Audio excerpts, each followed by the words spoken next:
All right, so my battery went out on my camera phone. What I'm gonna do is I'm gonna recharge this thing. I'm gonna go retrieve my handheld recorder. It tends to be a little more reliable, and then I'm gonna finish this recording. I might have to piece it together in order for it to be one cohesive communication. However, what I'm doing is called chronicling, and I'm going to continue with it. So basically, what I was saying is technically,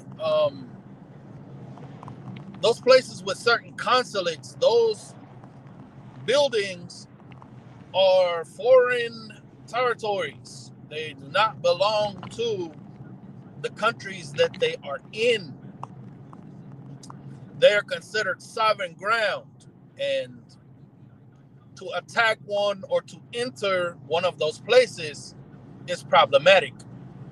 This means that at all times there are spies, there are people from other countries in your territory. No matter what, no matter what kind of arguing they do on the political stage, there are still these consulates, which is an interesting word. It's a consulate, right? And there are foreigners who live and work in those places, doing whatever it is that those places do. I mean, people are so very interested in all these other buildings, they should wonder what the hell the consulates are for and why foreigners live on American soil from everywhere in the world. Like, from what I understand, Texas has a very large Russian consulate. However, I'm digressing. The point is that commercial exchanges and commodities, commodification, etc., happens. It's everything that I'm speaking on and towards is relative, and as such, it's co-relative. And this is all Einstein shit. So I don't give a fuck what no pothead or no ex-heroin addict who has a job has to say about any of that shit. My job is to continue to uh, develop educationally, to know and to understand as well as understand history, science, mathematics, and every other grandiose art and science that there is for me to uncover and understand and decipher while I'm in this particular vessel, this particular body. All the rest of this shit is just bullshit. It's just predatory. It's just parasitic. It's just other people making their living off of other people's fucking plights and the necessity to cohabitate. Right? It's a necessary evil that is also very unnecessary. Anyhow, it's one of those conundrums. Now I'm going to read from the book Bad Times for Good Old Boys. However, I don't want to do that until I'm sure that my communication won't be interrupted by any sort of power failure or something like this, right? Or lack of charge on a battery. Good thing the alternator under my hood has a lifetime warranty. That's great. It means it's a good alternator. And it just so happens that I found a machine shop with mechanics that do an excellent job where I live. I mean, the pros and cons, they're difficult here, right? And I do get to have a house here. Houses are cheap because the weather's going to wear your fucking house down, pardon my language, in little to no time at all. Again, besides the point, I'm stalling right now. I'm just a big old Nazi. I'm just a big old fascist, right? No, I'm not a fascist, and I ain't a faggot neither. And I'm not a bundle of sticks, and I'm not tied to nobody. but the people that I want to be tied to, right? You ain't gonna tie me to all these other people saying that in order for me to be okay, they have to be okay. When they did not fight, they did not struggle. You're giving the same rights to people who didn't do fucking shit but show up here. To people, it is the same as you're giving to people who struggled in this motherfucker for 500 years, fought tooth and nail for every fucking right they have. You're just giving that shit to them people and then tying my fate to their fate because you believe we're all family, but we ain't all family. It's just the human family, which is fucking weird because we're still dealing with man and mankind, right? That's the way it is. If you have a problem with what I'm saying, you need to ask your science institutions why they are perpetuating and promoting certain scientific information that you don't agree with. And that's where your church steps in. The church steps in and says, none of that shit is real. None of that shit is true. Evolution is fake. It's not the truth. And we need to take this thing back to the archaic times when nobody knew nothing about shit. You know what I'm saying? Because your people are getting too smart and you're deciding that because of Charles Darwin and evolutionary facts, which is no, it was a theory at one point, way back then. It was a theory. However, these hypotheses, right? The hypothesis has been proven to be fact over hundreds of years, which makes this now to be solid and 100% factual science. No longer theory, no longer hypothesis. Just like the Pythagorean theorem, right? Was a theory in the time of Pythagoras, however, proven to be absolute motherfucking fact and therefore no longer a theory. It's the Pythagorean fact, period. If I can prove my hypothesis based on scientific method and the result never changes, it's a fact. Get off my ass. This is what you people taught me in school. You taught me this shit in school and then tried to wait till I grow up and tell me to fucking grab a shovel. You can suck my dick with that shit.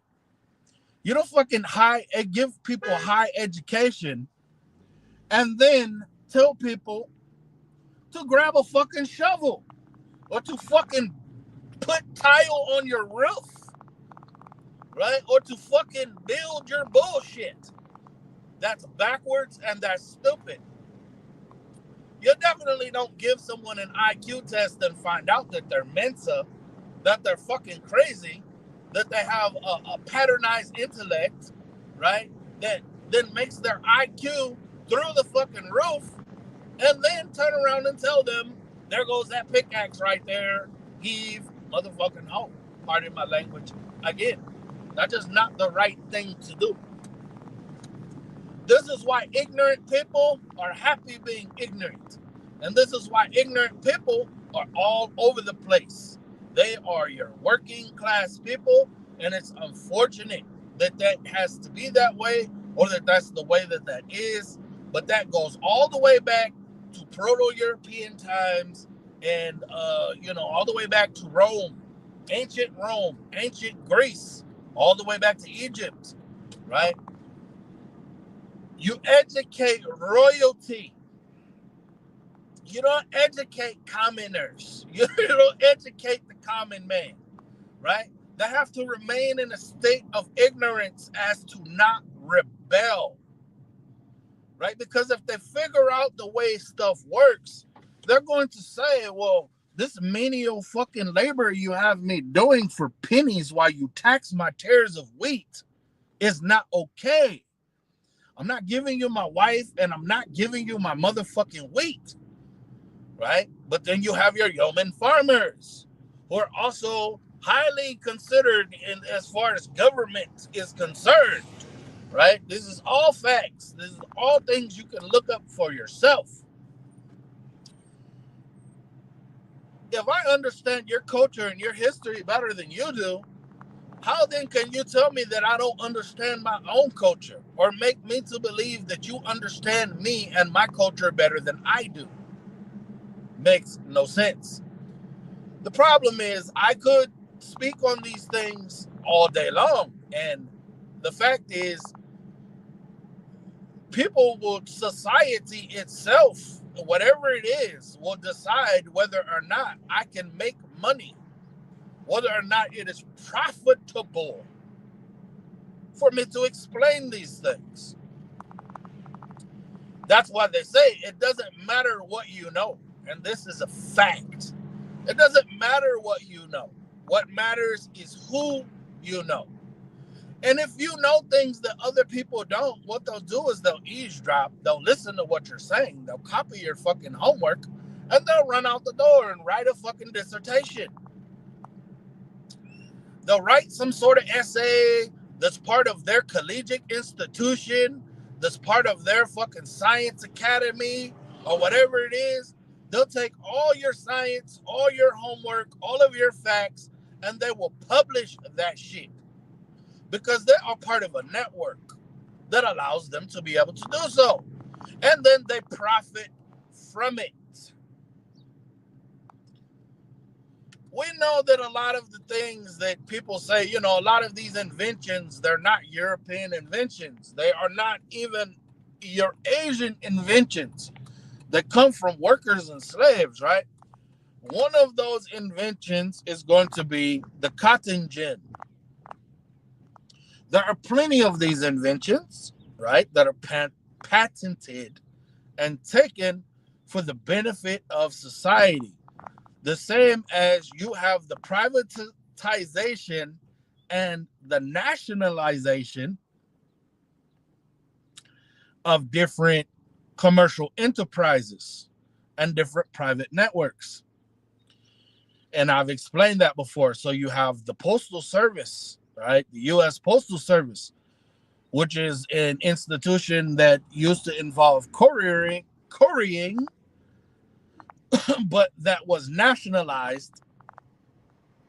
Then there are people that say, actually, the post office is not part of the government, which it absolutely is. It's federalized. It's nationalized. And therefore, part and parcel of the United States government. Anyway, I will continue with this recording momentarily. Because at present, I have a couple things I need to do, including grab my tape recorder so that the communication doesn't end prematurely. Now, this is what I do. This is what my brain does. This is what I'm good at. And like I said, if you're good at building people's houses for them and they toss you a couple pennies for that, whatever, even if you get paid good for that, great, wonderful. I would venture to say that you probably don't know some of the things that I know. Maybe you know other things. And that's great.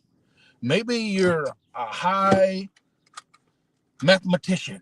Maybe you know a whole lot of math because you can use a level and you can use measuring tape.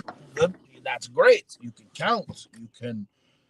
You have arithmetic skill that allows you to participate in a particular labor force or another. That's all wonderful. However, my job is a bit different. My chronicling is what makes me happy. It's what I enjoy. At present, it's not an occupation that is so very profitable, but it could be.